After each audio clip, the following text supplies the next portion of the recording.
En République démocratique du Congo et malgré toutes les assurances qu'elle a offertes aussi bien aux Congolais qu'aux observateurs extérieurs du pays, la CENI a été incapable d'organiser des élections à date convenue. Excite donc le 23 décembre et cap sur le 30 décembre, soit 7 jours après. La CENI, pour justifier ce nouveau report, a avancé des retards logistiques qui auraient empêché l'organisation du vote dans la capitale Kinshasa, qui représente plus de 10% des habitants et des électeurs inscrits en RD Congo. Pourtant, après l'incendie à la CENI, son président Corneille Nangaa avait assuré que tout était mis en œuvre pour que le scrutin se déroule à bonne date. Malgré cet incident, l'opposant Martin Fayulu demandait le départ du président Joseph Kabila et de la CENI pendant que l'UDPS de Félix Tshisekedi attend et donne comme dernière échéance au pouvoir le 30 décembre donc et accuse donc le régime de connivence avec la CENI. Les raisons avancées pour justifier ce report sont-elles valables? À qui est imputable l'incendie à la Commission électorale nationale indépendante? Les retards logistiques dont parle la CENI, ces retards donc peuvent-ils être résolus en 7 jours? Le chaos pressenti après cette élection est-il évitable? Si oui, comment? République démocratique du Congo, nouveau report des élections, l'assurance de scrutin viable au soir du 30 décembre. C'est le premier thème du jour sur votre émission Angle de vue. Ensuite, et contexte électoral toujours au Togo, s'est tenu jeudi dernier des législatives sans la participation de la C14, la coalition des 14 partis de l'opposition qui conteste la légitimité du président Faure depuis plus d'un an. Malgré les inquiétudes de part et d'autre, le scrutin s'est visiblement déroulé dans le calme, malgré quelques incidents signalés dans certaines régions du pays. Les observateurs de l'Union africaine et de la communauté économique des États de l'Afrique de l'Ouest ont salué la bonne tenue de ces élections. Et selon les premiers chiffres avancés par la Commission électorale nationale indépendante, le taux de participation provisoire et partielle est estimé à 59,96%. Pour ce qui est des sièges à pouvoir, le parti au pouvoir rafle sans surprise la majorité avec 59 sièges sur les 91 en jeu. L'UFC de Gilles-Christ Olympio vient en deuxième position, tandis que 4 nouvelles formations politiques font leur entrée au Parlement togolais. Togo, tenu des législatives le 20 décembre. Pour quels enseignements? C'est le second thème de l'émission du jour. À toutes et à tous, bonjour et bienvenue. Place au débat, ce sera juste après l'intermède.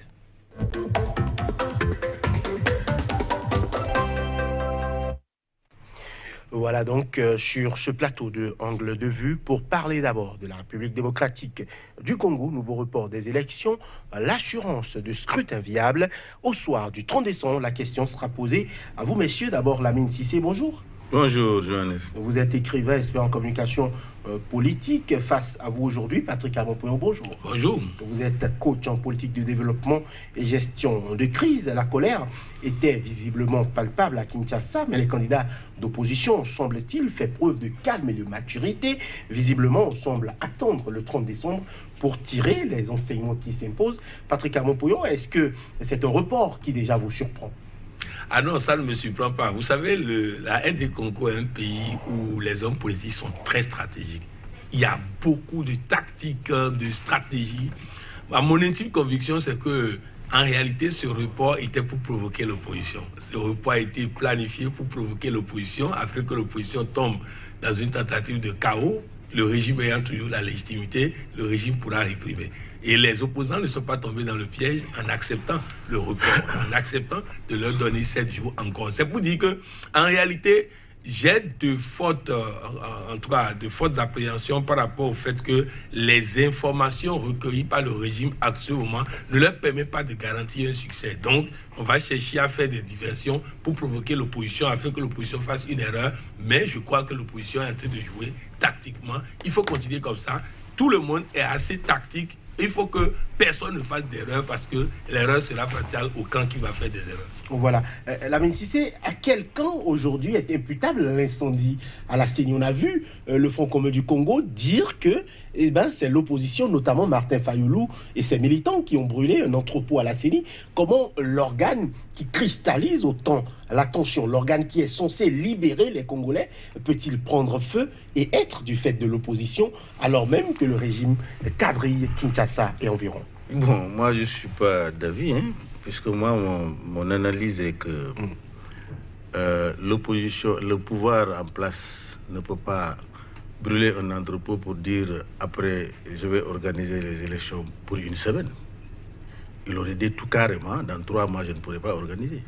Parce que ce n'est même pas intelligent de penser que le pouvoir va brûler l'entrepôt et puis se battre pour organiser les élections dans une semaine. Donc selon vous, ça n'a aucun sens. Qui pourrait donc être à la base de cet incendie-là? Je pense qu'il y a des mains invisibles derrière. Lesquelles mains? Non, je ne peux pas Dites-nous tout. Je ne peux pas les citer sur le plateau, mais il y a des candidats qui ont été recalés. Vous pensez donc qui sont énormément puissants. Vous pensez donc que c'est Moïse Katumbi et Jean-Pierre Bemba qui ont orchestré l'incendie à la CENI? Je ne peux pas nommément les nommer, puisque vraiment, en tant que responsable, je ne peux pas les nommer. Mais moi, je dis, je regarde du côté des gens qui sabotent, qui ne veulent pas que les élections soient organisées. Mais Moïse Katumbi a un candidat sur le terrain qui est prêt à aller aux élections. Qu'est-ce qu'il gagne aujourd'hui? D'accord. Non, ce que je voudrais dire est que ça soit fiasco, cette élection-là. Parce que déjà, on pense que le pouvoir n'a pas voulu. Il veut compter sur ses propres forces pour la première fois pour organiser l'élection. Ses potentialités, son argent, sans pour autant faire appel, n'est-ce pas, à l'aide extérieure comme d'habitude. Et maintenant, ce sabotage-là peut être l'objet d'agenouiller, n'est-ce pas, cette CENI qui veut proclamer son indépendance. Mais maintenant, si c'est le pouvoir qui a organisé, avec l'ampleur des destructions, il peut faire la prolongation plus loin et personne ne dira quelque chose. Qu'est-ce qu'il va dire quelque chose? Et là, la puissance publique et tout. N'a-t-il pas le risque de chaos? Mais maintenant, moi, quand j'ai vu qu'ils sont en train de s'acharner, courir, il y a des experts qui ont dit, en une semaine, ça ne peut pas être fait. Eux, ils se sont dit que non, au-delà d'une semaine, le pays va tomber dans une situation de vide juridique, c'est pas bien. Donc ils se sont en train de chechiner. C'est pourquoi j'ai dit non, c'est pas eux qui ont. Ils ne peuvent pas commanditer et arriver à courir pour une semaine. Je commandite, je crée des problèmes pour ne pas organiser, ou bien j'organise. Voilà. Moi, je suis certain, d'après mes analyses, que c'est un sabotage extérieur. L'État n'a rien à voir avec ça. Voilà. Patrick Abompoyon, quelle est votre lecture? On sait que toute récupération politique est bonne ou mauvaise, ça dépend du côté où l'on se situe, mais aujourd'hui, on accuse l'opposition d'être à la base de cet incendie-là, alors même que l'opposition demande depuis plus de 2 ans le départ du président Kabila. Qu'est-ce qui pourrait arranger aujourd'hui cette opposition d'être, je dirais, l'instigatrice de ce sabotage-là? Non, je crois que c'est bon. En tout cas, l'analyse de M. Lamine peut tenir la route, mais il faut retenir qu'il y a un organe qui sécurise la CENI. Et si cet organe a laissé faire, si cet organe n'a pas pu empêcher qu'on vienne au cœur d'un dispositif aussi sécurisé que ça veut dire que le gouvernement, même s'il n'est pas l'instigateur, a quelque chose à se reprocher par rapport au fait qu'on a laissé faire. Vous vous rappelez à Abidjan, il a été possible à des populations de venir devant le chef de l'État cracher sur un ministre des Affaires étrangères de la France. Ne me dites pas que le gouvernement n'en est pour rien, c'est la population qui est venue cracher. Comment on peut laisser des personnes venir devant le chef de l'État? Le système de sécurité a laissé faire. Donc bref, d'une manière ou d'une autre, le régime ne peut pas être blanc dans le fait que l'un des bâtiments les plus sécurisés de Kinshasa, parce que si ce que Lamine dit est vrai, ça veut dire qu'on est en train de dire à la population qu'ils peuvent aussi aller à la présidence pour aller attenter à la vie du chef de l'État. C'est ce qu'on est en train de dire. Parce que si on peut aller attaquer un organe aussi sécurisé que la commission électorale, ça veut dire qu'on peut aller à la présidence et se retrouver nez à nez avec le président. C'est ce qu'on est en train de nous dire. Non, je crois que ça ne tient pas la route. Dans un pays aussi sécurisé, où le régime a militarisé Kinshasa jusqu'à ce point, cette logique-là, je ne pense pas qu'elle est un peu terrible. Voilà. Mais il oublie qu'on a tué Laurent Désiré Kabila dans son palais. Il oublie ça. Ah, donc c'est possible. Non, je suis en train de te dire que le multinational, c'est l'argent. Ils sont prêts à tout. Donc, selon atteindre vous, nos c'est objectifs. possible. D'accord. Nous allons évoluer. La CENI parle de retard logistique qui aurait donc empêché l'organisation du vote dans la capitale Kinshasa pour justifier ce report. J'ai envie de vous demander, qu'est-ce qui empêche cette même CENI de nous dire, dans une semaine, nous n'avons pas pu remplir ces conditions-là? Qu'est-ce qui pourrait les empêcher? Non, je pense que la CENI est en train de relever un défi. Parce qu'en fait, c'est des patriotes, hein. C'est des Congolais, ils aiment leur pays. Il ne faut pas penser que... c'est-à-dire qu'en Afrique, on ne se fait pas suffisamment confiance. C'est ça le problème. Il faut qu'on apprenne à nous faire confiance. Et même si on boitille, il faut atteindre les objectifs. Même si nous sommes en train de boitiller. Alors c'est ce que je suis en train de dire. Moi, je dis, je fais confiance à cette CENI qui veut relever un défi. Parce que le défi, là, relever, c'est historique. C'est historique. Il y a tellement d'enjeux autour de l'indépendance de la CENI que moi, je dis, ces gens-là, ils vont aller organiser les élections. Dans une semaine, ils le feront. Ils le feront. Parce que c'est un défi qu'ils peuvent atteindre. Vraiment, ils le feront. Moi, j'ai totalement confiance à cette CENI-là. Voilà. Patrick Abompoyon, dans une semaine, tout va bien, on va aux élections, mais on parle de matériel, notamment des machines à voter, qui ont brûlé jusqu'à, on va dire, 60 ou 80% pour ce qui est Kinshasa. On parle de plus de 4000 machines qui seraient donc consumées à travers les flammes. Est-ce qu'aujourd'hui, on a l'assurance de ce que ces machines-là ont été commandées, ces machines-là sont acheminées, puisqu'on rappelle que c'est depuis la Corée du Sud, et que ces machines-là seront livrées à temps avec toutes les contingences, je dirais, logistiques, toutes les difficultés d'avoir accès à certaines régions, notamment en RD Congo. Est-ce qu'en une semaine, on peut, je dirais, sérieusement poser les jalons pour une élection crédible, selon vous? Qu'est-ce qui empêche aujourd'hui cette CENI-là de venir nous dire, dans une semaine, nous n'avons pas pu régler les problèmes, donnez-nous encore 1 mois ou 2 mois? Déjà, s'ils veulent organiser les élections, ils vont organiser. Parce que ces machines étaient illégales et posaient problème. Donc, si les machines sont brûlées et qu'on ne trouve pas machine, on peut revenir à des élections plus légales en votant directement sur des papiers et non avec des machines. Donc, les machines ne peuvent pas être des problèmes pour l'élection puisque les machines ne respectaient même pas le code électoral de la RD Congo. Maintenant, c'est-à-dire qu'une chose qui peut amener la CENI a fini par organiser les élections, c'est la peur du chaos. Parce que ce test d'une semaine leur a permis de montrer combien les Congolais sont prêts à en découdre. Parce que il faut que... C'est des tests, c'est des ballons d'essai. C'est des ballons d'essai pour voir la capacité du peuple à résister. Retenez une chose, le camp Kabila est en train de tout faire pour ne pas perdre les élections. Parce que le monsieur qu'il a mis comme candidat, Ramazani, qu'il a mis comme candidat, n'est pas un monsieur de poids et il le sait. Donc le but au début n'était pas d'organiser réellement les élections. Maintenant, il se retrouve avec une opposition qui est devenue très stratégique, qui ne refuse pas les choses même les plus difficiles à avaler. Parce que cette affaire de machine-là, c'est mis seulement pour que les opposants refusent d'aller aux élections, pour qu'ils puissent soit aller aux élections seuls, soit ils puissent ne pas y avoir élection. Mais je crois qu'ils se retrouvent de plus en plus dans l'obligation d'organiser enfin ces élections. Et je crois que si on tente de reporter encore ces élections dans une semaine, je crois que le chaos que... Et vous savez, monsieur Kabila, le président Kabila, il est tout, mais pas suicidaire. Hein. Vous savez que quand il voit devant le feu, quand il a voulu réviser la Constitution, il a vu le feu, il s'est ravisé. Donc, il s'est se ravisé. Et je crois que là encore, il va se raviser pour qu'il y ait enfin élection et que celui qui va gagner puisse prendre le pouvoir. Voilà, élection reportée. Moi j'ai un problème par rapport à l'analyse là. Parce que quand je vois mon ami mettre la CENI, lui, il enlève l'autonomie même de la CENI, quoi. C'est-à-dire que la CENI, c'est le camp présidentiel. Oui, mais la CENI est taxée de partialité. Mais non, nous ne pouvons pas taxer. Mais c'est l'opposition. Le jeu de l'opposition congolaise n'est pas notre jeu. Moi, je ne suis pas un opposant congolais. Mais on vous taxe d'être pro-Kabila aussi. Non, je fais des analyses. Je fais des analyses. Parce que les organes, les organes d'un État, je ne peux pas les taxer de partisans. La CENI a un rôle fondamental. Et l'opposition est... La mouvance compose cette CENI, la société civile, etc. Tout le monde a les yeux, c'est les populations qui vont aller dans les urnes pour voter. Quand vous me dites la Cour constitutionnelle, etc., ils sont partisans, là, franchement, je n'aurais pas beaucoup de choses à dire parce que nous avons des cours constitutionnels, la justice est instrumentalisée, c'est le président, la connivence qu'il y a, mais on a déjà proclamé l'autonomie de cette CENI. Il doit en toute indépendance organiser les élections. Il n'a que le rôle d'organiser. Et organiser les élections, sans les populations, tu ne peux pas organiser les élections. Et dans chaque bureau de vote, rappelez-vous que le dépouillement sur papier n'est pas éliminé. Même la présence des machines n'a pas éliminé ça. Donc il y aura le dépouillement sur papier, en dehors de cette machine dont vous parlez. Donc l'opposition même dit à la population, ne comptez pas sur les machines, regardez les feuilles, les dépouillements sur les feuilles. Mais je dis, c'est bien, si la population est dynamique pour organiser les élections, c'est bien.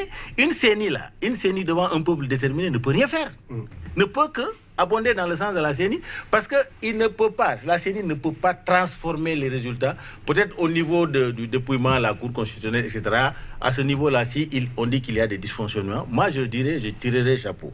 Maintenant, ce que je voudrais dire est que le peuple a intérêt à être déterminé. Il faut vous rappeler que ce n'est pas une élection présidentielle tout court, c'est local et présidentielle à la fois.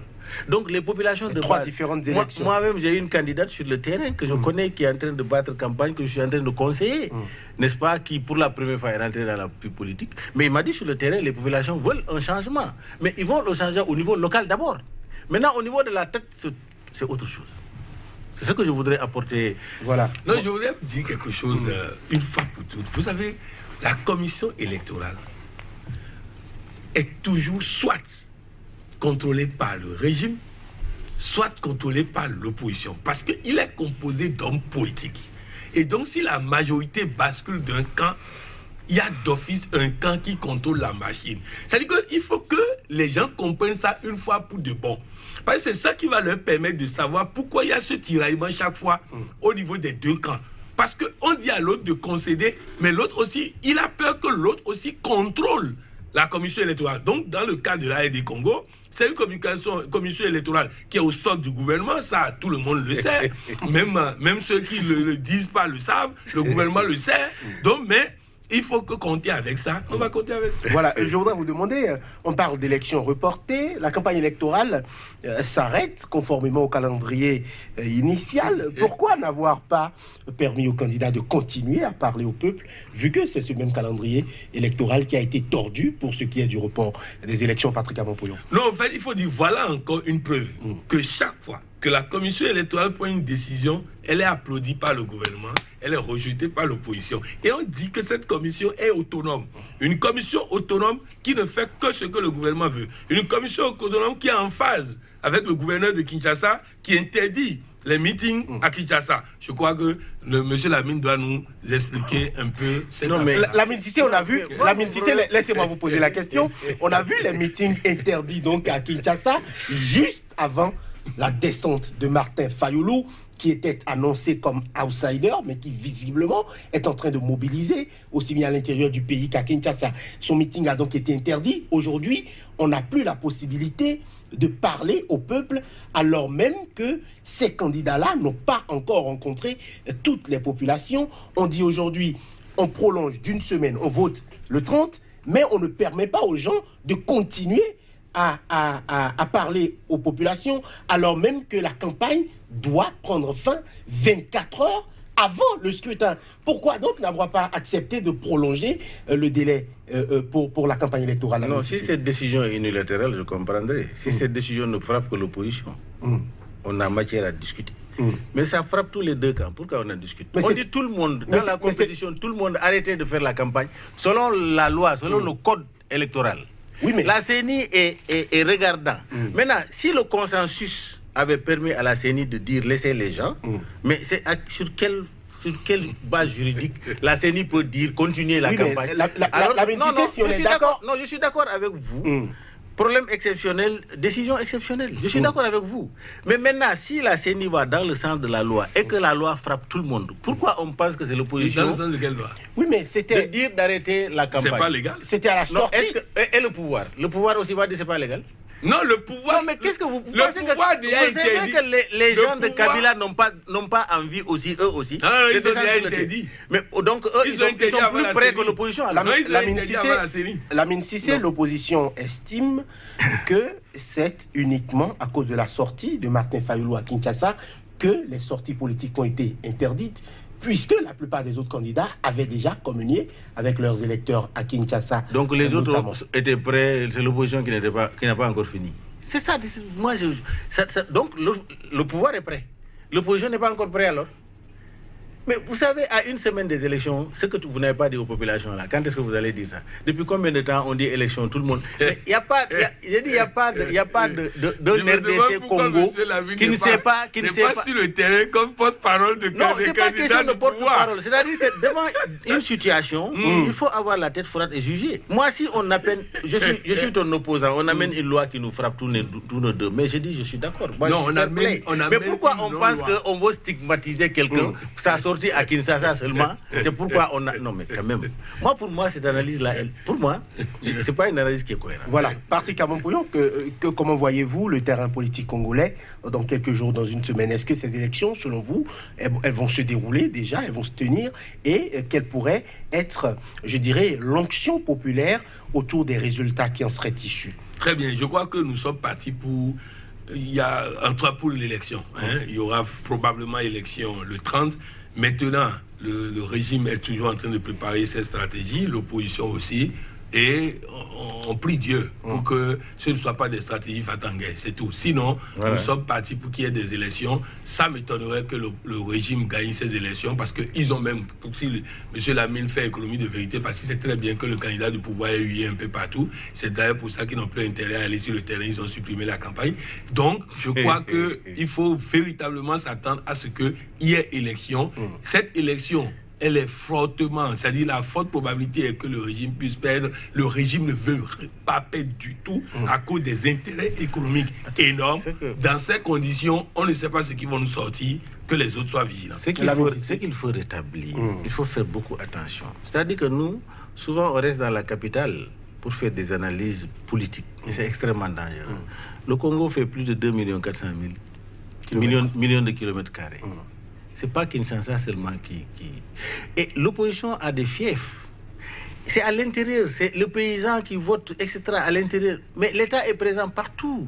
Donc il ne faut pas se baser sur les rassemblements dans quelques villes pour dire que l'opposition va gagner les élections, etc. Ce n'est pas une analyse pragmatique. On a notamment vu le candidat du pouvoir aller partout pendant que les opposants étaient interdits notamment avec leur jet, était interdit de se poser dans certaines régions. Le jet privé. On a vu, oui, mais tout le monde avait des jets privés sur le terrain.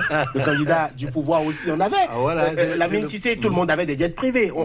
Est-ce qu'aujourd'hui, un camp peut être taxé d'utiliser les moyens, peut-être de l'État, plus que peut-être que l'autre jet privé, c'est la propriété des autres. Eux, c'est pour eux.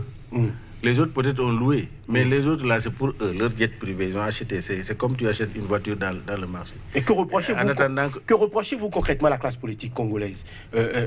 Lamine Cissé, visiblement plus à l'opposition qu'au régime du président Kabila. Non, tout le monde tant qu'ils sont. Moi, mon problème est que ils ne sont pas encore réunis autour de l'essentiel. L'essentiel c'est de sauver le Congo.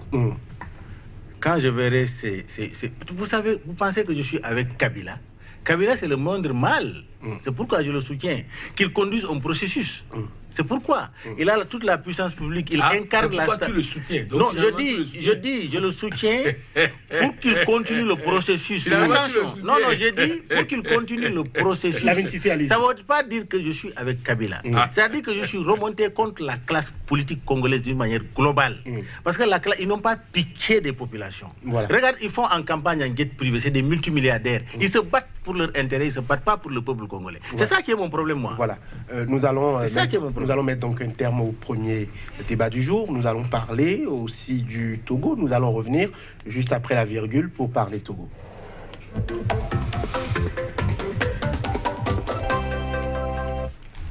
Togo, tenue des législatives le 20 décembre. Pour quels enseignements? Bonne tenue du scrutin au Togo, j'ai envie de dire, Lamine Cissé, mais de qui se moque-t-on? J'étais là-bas pendant les élections. J'ai fait un tour en tant que membre de l'Union des ressortissants de la CEDEAO. Nous nous intéressons aux élections et surtout aux conditions des populations, mais aussi pour faire un rapport à mon parti politique qui demande à comprendre ce qui se passe sur le terrain. En réalité, ce que je suis en train de relever est que les élections se sont passées dans le calme. Apparent? Non, dans le calme. Il n'y avait pas de bruit, il n'y a pas d'incident. Et puis, les gens, ça dépend des fiefs. À Lomé, par exemple, le taux de sortie n'était pas... Très faible? N'était pas très visible. Mais dans d'autres fiefs, c'est l'affluence totale. Ce qui veut dire que chacun a son fief, comme dans tous les pays. Et ce que je remarque aussi, c'est ma déception par rapport à la politique de la chaise vide de cette opposition-là. Parce que, vous savez, l'Assemblée est le lieu par excellence de la manifestation plurielle de la démocratie. Et quand vous ratez l'Assemblée, vous ratez tout. Donc, c'était ma déception. Et j'ai constaté que les résultats ont créé d'autres classes d'opposants. Je ne parle pas de Jules Olympio qui est opposant mais allié au pouvoir, mais d'autres candidats indépendants sont venus vraiment. Et si les C14 avaient participé à l'élection, je crois que le jeu au niveau de l'Assemblée nationale va aller être très, très équilibré. Voilà. Alors, peut-on parler de bonne tenue d'un scrutin alors que, on va dire, l'opposition plurielle a décliné l'offre d'aller sur le terrain? Est-ce que, selon vous, on peut accorder un blanc-seing à ces législatives-là au Togo?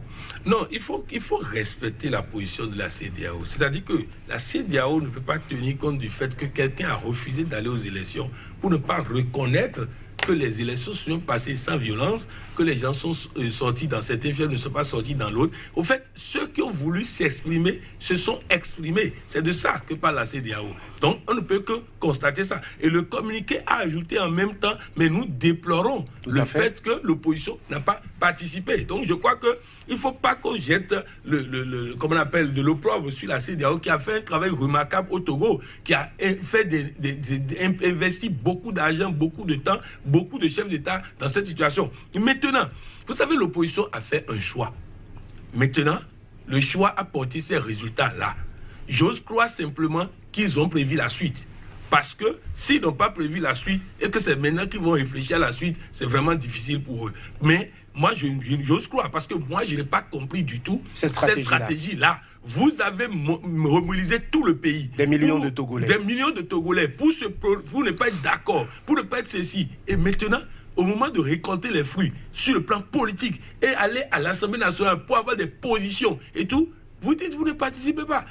Et donc, vous avez dit vous allez empêcher. Maintenant, l'élection s'est passée. Quand on dit l'élection bonne tenue, c'est pour dire que le pire qu'on attendait a été évité. Et là, je crois que le président fort, qu'on le veuille ou non, qu'on l'aime ou pas, a montré qu'il maîtrise le Togo. Parce que arriver à faire ces élections-là, sans qu'il n'y ait pas de violence ou de mesure quelque part, c'est la preuve qu'il maîtrise son pays, qu'il maîtrise le Togo. Et donc, que tout le monde passe par les urnes. Vous savez, il y a quelque chose que j'aime chez le peuple béninois. Il faut toujours insurrection dans l'urne.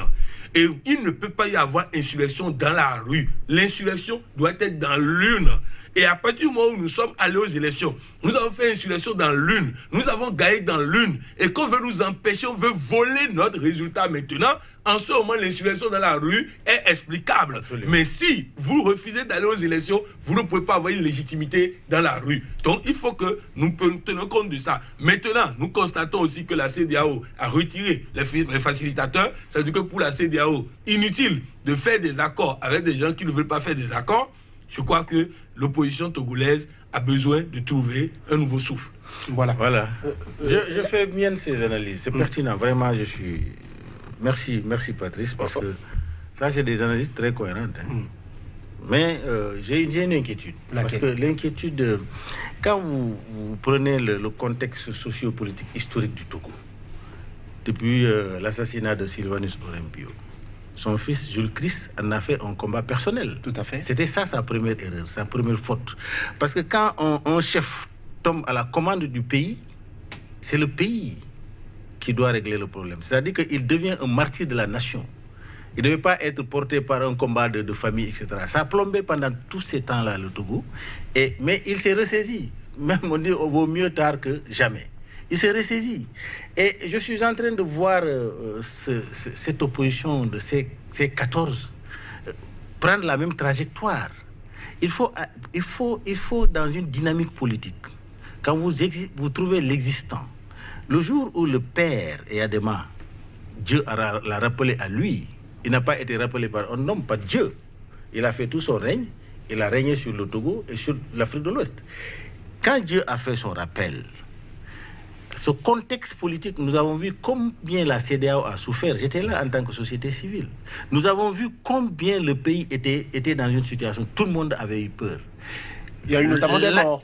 Oui, l'armée a dit, si ce n'est pas le fils de Eyadema, personne ne gouverne. À cette époque-là, est-ce que l'opposition, vous mettez une opposition, il va être assassiné automatiquement. Mais le fils Eyadema, il ne faut pas qu'il soit comptable de ce que son papa a fait. Il faut qu'il soit comptable de les actes que lui, il pose. Maintenant, moi, je suis en train de dire, est-ce qu'il n'a pas suffisamment assaini l'espace politique, l'espace sécuritaire, l'espace économique du pays pour permettre aujourd'hui à l'opposition aujourd'hui de prendre le pouvoir? Si. L'environnement sociopolitique pour l'opposition de prendre le pouvoir aujourd'hui est encore mieux quand le papa était là. Donc je crois qu'il faut saisir cette opportunité-là.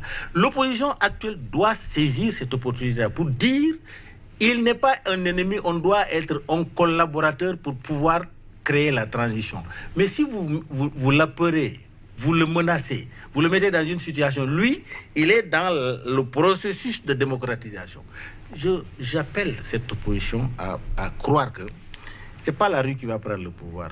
On ne peut pas renverser un pays par l'insurrection. C'est les cartes, les urnes. C'est en cohérence avec la politique de la CEDEAO et la politique de la sous-région.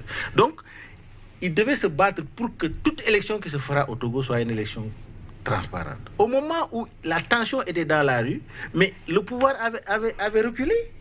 Ils ont appelé la table de négociation, ils n'ont pas voulu. C'est à ce moment précis qu'ils devaient aller à la négociation. Tu veux 10, tu prends 5. Tu dis voilà, j'ai déjà 5. Et progressivement, tu vas permettre à ton face-à-face d'avoir confiance en toi et de dire, bon, écoute, il faut gouverner dans la collaboration, il faut gouverner pour le Togo. Alors, cette stratégie qu'ils sont en train de mener, la stratégie de la chaise vide, ce n'est pas dans la rue. Je suis d'accord avec Patrice. Il a résumé d'une manière globale ce que je pensais et ce que je voudrais que n'est-ce pas, l'opposition togolaise désormais va dans ce sens-là. Parce que s'il ne va pas dans ce sens-là, il va se ridiculiser à la face du monde et ils ne seront pas en cohérence avec les principes de démocratisation dans un pays. Patrick Amonkouyon, pourquoi participer à des élections alors que le toilettage des institutions censées arbitrer ces élections-là n'a pas été fait? On reproche notamment au Togo à toutes, notamment à la CENI, d'être inféodée au régime. C'est sans doute un fait. Du fait, du processus de démocratisation dont on parle, on sait que la plupart des organes qui aujourd'hui régentent politiquement ou électoralement le Togo sont des organes qui sont avec le parti au pouvoir. Comment peut-on accepter d'aller à des élections alors même que les conditions minimales, je parle notamment de la CEDEAO qui a demandé à ce qu'il y ait des discussions. Ces discussions-là, on a vu, le gouvernement n'a pas fléchi. Est-ce que le gouvernement n'aurait pas pu faire un peu plus? Parce que, quoi qu'on dise, il y a des millions de Togolais qui partagent les aspirations de cette opposition-là, qui sont descendus dans les rues, qui se sont mobilisés. Pourquoi n'avoir pas entendu la voix de l'Église catholique? Pourquoi n'avoir pas entendu la voix des musulmans? Pourquoi n'avoir pas entendu la voix des évangéliques? Autant de personnes censées conseiller, censées donner des orientations, qui ont pris la parole officiellement pour appeler à la retenue. On a l'impression que le gouvernement n'entend rien. C'est mon avis, j'aimerais que vous réagissiez par rapport à cela. Déjà, est-ce que vous avez vu un seul communiqué de la CEDEAO disant, condamnant le gouvernement pour n'avoir pas fait quelque que ce soit? Ça, c'est la première chose. Deuxième chose, vous savez pourquoi je suis resté silencieux depuis longtemps sur la crise togolaise? Parce que je me suis retrouvé brusquement dans une crise. J'ai tenu des positions qu'on a confondues à un soutien à un camp. Ça me disqualifie pour parler de ce que les camps doivent faire et autres. C'est la même chose que l'Église a eu à faire. Au début de la crise, l'Église a pris position pour l'opposition. Et dans ces conditions, ne demandez pas au gouvernement d'écouter une Église qui a pris position pour l'opposition. En aide des Congo, vous n'allez pas me dire que Kabila va écouter l'Église catholique qui a fait même des marches contre le régime. Donc, comprenez une chose, lorsque l'Église prend parti, et mieux, ce qui s'est passé au Togo est une bonne gifle pour l'Église.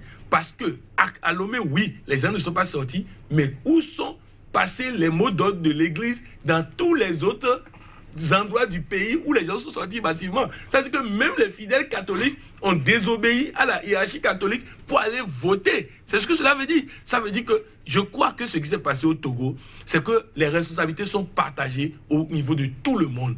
Chacun a contribué à ce désordre qui a été organisé et tout ça.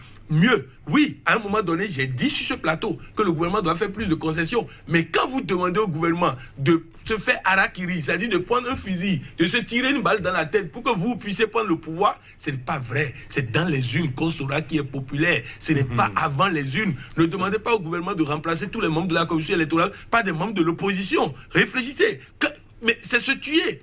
C'est permettre que la fraude qu'on peut reprocher au gouvernement aujourd'hui serait organisée dans l'autre sens et tout ça. Non, je crois qu'il faut être Nicéphore Soglo pour organiser des élections et perdre. Je crois qu'il faut n'est pas du genre Nicéphore Soglo pour organiser des élections et perdre. Donc bref, il faut aller d'abord pour consolider ses acquis, pour avoir la minorité de blocage d'abord, pour avoir un certain nombre de choses. Et progressivement, maintenant, si on veut rééquilibrer la commission électorale, on va rééquilibrer avec les partis représentés à l'Assemblée nationale. On ne peut pas rééquilibrer avec des partis qui ne sont pas représentés à l'Assemblée. Vous voyez, la situation s'est compliquée davantage avec ce boycott. Mais y a-t-il pas un risque aujourd'hui? Est-ce que sociologiquement, la classe politique ne va-t-elle pas inspirer le dégoût davantage à de nombreux Togolais qui sont quand même fatigués par ce qui se passe aujourd'hui au Togo, Lamine Cissé? Il y a ce qu'on appelle l'usure. On ne peut pas mettre très longtemps, pendant des mois, des populations dans la rue sans un résultat.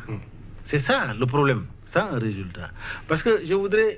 la classe dirigeante manque de stratégie pour progresser. Au contraire, cette situation les régresse davantage, les éloigne davantage de... Où est l'espace d'expression? C'est la rue? Non, c'est une erreur fondamentale. Il ne faut jamais aller au boycott, à la chaise vide, à la politique de la chaise vide. Il faut au moins, c'est une élection locale, laisser le peuple s'exprimer. Et je suis sûr que si ce C14 allait aux élections, je suis sûr que les députés seront très équilibrés au niveau de l'Assemblée. Parce que en dehors des candidats indépendants, ils peuvent avoir beaucoup de chaises. Hein. Et là, moi, j'allais saluer, j'allais dire, voilà une dynamique qui est mise en place. Et les éléments de cette opposition-là, avec leurs voitures, ils vont participer au débat, ils vont savoir comment le pays... C'est ça l'expression plurielle de la politique. Ça permet, n'est-ce pas, aux gens d'aller vers la dynamique de développement parce que vous êtes au courant de ce qui se passe. Vous pouvez mener votre action de contrôle de l'action gouvernementale. Sinon, c'est le fauteuil. Si vous visez, il faut que le président quitte, ça devient une lutte crypto-personnelle. Et quand on s'engage dans une lutte crypto-personnelle, on n'est pas en train d'attaquer un régime, on n'est pas en train d'attaquer un système, et ça fausse le jeu de la démocratisation. Moi, c'est ça mon inquiétude. Je ne suis pas contre l'opposition togolaise. Elle est dynamique, mais elle manque de stratégie. C'est ça le problème. Vous étiez au Togo, est-ce que vous avez eu l'impression qu'il y avait eu pratiquement 60% de Togolais dans les journaux? Il y a certaines sources qui boudent les chiffres avancés. C'est ce que je dis. Je dis quand vous êtes à Lomé, pas tous les quartiers de Lomé d'ailleurs, mais quand vous êtes à Lomé, vous avez l'impression que personne ne bouge parce que les gens ont voulu rester à la maison, ceux qui sont pour l'opposition. Mais quand vous allez dans d'autres fiefs, c'est de la bousculade au niveau des urnes. Vous savez que c'est fort à l'intérieur du pays, mais il est extrêmement populaire parce qu'il a mené des actions économiques qui ont un impact social sur les populations. Vous circulez tout le Togo, vous allez voir tout le travail qui a été abattu. Alors, je crois que les gens qui n'ont jamais eu d'électricité, n'ont jamais eu de route, n'ont jamais eu d'école, n'ont jamais eu de centre de santé, s'ils l'ont, et ils vont dire que ce monsieur-là, s'il est là, il va continuer à le faire. L'opposition a du travail à faire. Le travail à faire, c'est de ne pas se focaliser dans la dynamique de l'individu, de dire ce monsieur-là. Se focaliser dans la dynamique de dire il faut qu'on change le système. Même celui qui gouverne ce système-là, si vous collaborez avec lui, vous pouvez l'amener avec lui ensemble à changer le système. C'est ça qui flanche. Pourquoi lui, il doit partir? Pourquoi le mot Nyasimbe doit quitter? C'est-à-dire que c'est cette focalisation qui tue toute l'action de... Mais c'est cette focalisation-là qui semble-t-il être du moins le fondement même de la manifestation. Parce que quand on entend des gens qui se prononcent, ils disent « Nous avons eu la même famille pendant 50 ans, en fait, nous sommes fatigués. » Soit nous choisissons la démocratie, soit nous refusons la démocratie. Parce que si nous légitimons cette façon de parler, mais écoutez, c'est pas parce que mon père a été président que je suis disqualifié pour être président. Sinon, mieux. Vous savez, aujourd'hui, je vais dire 2 ou 3 choses. La première, l'opposition togolaise aujourd'hui, on n'a pas besoin de s'acharner sur eux parce que je sais que là où ils sont, eux-mêmes sont énormément dans le regret de n'avoir pas saisi cette opportunité d'aller aux élections. Ils n'ont pas su qu'il y aurait autant d'observateurs, qu'il y aurait autant de contrôle, qu'il y aurait autant de ceci. Je crois qu'on n'a pas besoin de s'acharner sur eux parce qu'eux-mêmes sont dans le regret aujourd'hui. La deuxième chose, c'est qu'il faut comprendre que qu'on ait voté à 60%, qu'on ait voté à 40%, qu'on ait voté à 30%, la démocratie dit que ceux qui sont partis vont voter et choisir les députés. Donc, les députés sont députés. Ça là, on ne peut pas disqualifier un député parce que quelqu'un est resté à la maison et que ses militants sont restés à la maison. Donc, sur ce plan-là, moi, ne faisons pas de polémique autour de 60%. Moi, ce que c'est 60%, personne ne sait. En tout cas, personne ne sait aujourd'hui s'il y a 60% ou pas. Donc, à partir de cet instant, bon, il ne va pas faire des débats là-dessus. Mais au-delà des réformes du président Faure, il y a une réforme que les gens n'ont pas vu venir. Le président Faure a fait un choix dans tout le pays. On a fait un concours de nouveaux leaders unis, où des gens qui n'étaient même pas dans le parti ont concouru, ont été choisis, ont été formés, ont été positionnés. Parce qu'on n'a pas dit ça. C'est-à-dire que la population s'est retrouvée non pas en face de politiciens habituels de RPT et de UNI, mais avec des parents à eux qui ne faisaient même pas la politique, mais qui sont candidats maintenant pour être députés. Ça a faussé aussi le jeu. Mais moi, j'aurais voulu que l'opposition aille aux élections pour que nous puissions voir est-ce que cette stratégie du président Faure a marché ou pas. Voilà. Mais, donc, ça peut justifier le fait que lui, il a constaté dans d'autres régions une forte mobilisation parce que ce n'est plus les autres. Moi, je connais des personnes qui ne faisaient pas du tout la politique, mais qui ont saisi cette opportunité, participé au concours, des gens qui étaient dans la rue, qui ont participé au concours, qui sont retrouvés aujourd'hui candidats du parti au pouvoir. Donc, il y a beaucoup de choses. Mieux, le président est resté permanemment dans des actions sur le terrain, à Lomé, dans le pays, partout, pendant que nous, on marchait seulement. L'opposition marchait seulement. Vous savez, dans tous les pays, regardez au Sénégal, quand l'opposition était dans le marché à Dakar, pour dire Ouad ne sera pas candidat, on doit empêcher Ouad d'être candidat, Macky Sall était le seul à faire le tour du pays pour aller implanter les cellules.